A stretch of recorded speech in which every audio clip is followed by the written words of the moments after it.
এদিকে অর্থ উপদেষ্টা ডক্টর সালেউদ্দিন আহমেদ জানিয়েছেন, ভারতের সাথে কোনো তিক্ত সম্পর্ক চায় না বাংলাদেশ। দেশটির সাথে সম্পর্ক উন্নয়নের চেষ্টা চালিয়ে যাচ্ছে অন্তর্বর্তী সরকার। বিকেলে সচিবালয়ে সরকারি ক্রয় সংক্রান্ত উপদেষ্টা পরিষদ কমিটির বৈঠকে ভারত থেকে 50,000 টন নন বাসমতি চাল এবং পাকিস্তান থেকে আরও 50,000 টন আতপ চাল কেনার সিদ্ধান্ত হয়।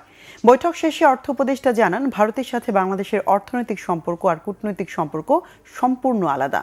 তবে দেশটির সাথে সম্পর্ক বাইরে থেকে যত খারাপ শোনা যায়, বাস্তবে সেটা তেমন নয়।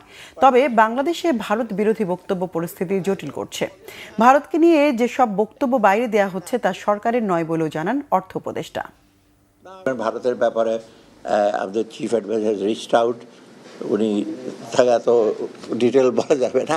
কিছু কিছু তো বক্তব্য আসে, এগুলো তো আমরা কন্ট্রোল করতে পারবো না। আপনারা তো আবার প্রেসের স্বাধীনতা চান, এগুলো যারা বলছে এগুলো তো আমাদের জন্য একটু কমপ্লিকেট করে ফেলছে, তাই না? এগুলি যে আমাদের ন্যাশনাল ফিলিং তো না এটা।